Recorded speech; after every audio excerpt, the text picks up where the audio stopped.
El 25 de octubre de 1959 nacía en Geelong, Victoria, la cantante australiana Christine Joy Amplet, a quienes todos terminarían llamando Chrissy.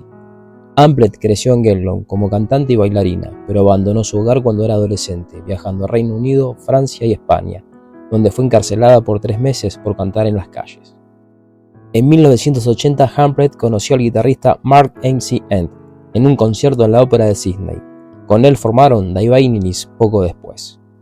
Y en 1982 iniciaron una relación algo rara, con subidas y bajadas frecuentes, a veces con peleas físicas, verbales y consumo de alcohol y drogas, hasta 1993. Sin embargo, tanto Chris y Mark eran personas muy maduras y posteriormente a su relación siguieron siendo muy grandes amigos.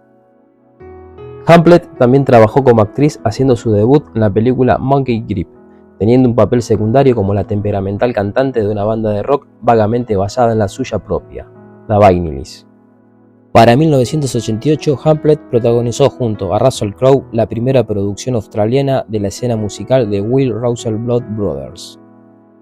A principios de los 90, en 1991 para ser exactos, tuvieron su gran éxito, I Touch Myself, que alcanzó el top 10 en Reino Unido e incluso el top 4 en Estados Unidos.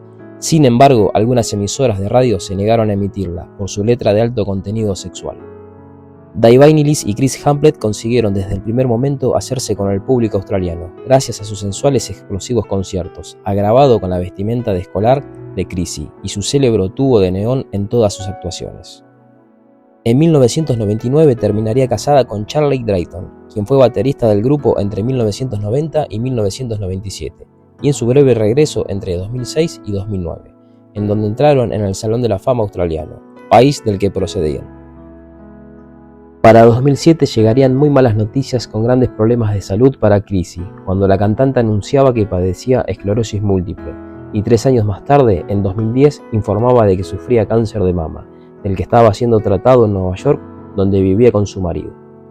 Tras largos años de lucha constante contra estas dos enfermedades, Chrissy Amplet finalmente fallecía el domingo 21 de abril de 2013, en su casa de Nueva York, con tan solo 53 años de edad, producto del cáncer mamario y el grave cuadro de esclerosis múltiple que tenía. Debido a esta última, no pudo ser sometida a quimioterapia. Siendo la voz principal de la banda de rock The Vanillys, Chrissy es recordada por su comportamiento gracioso, descarado, sin tapujos y abiertamente sexual en su personalidad y en su forma de ser, y en muchas de las letras de sus canciones.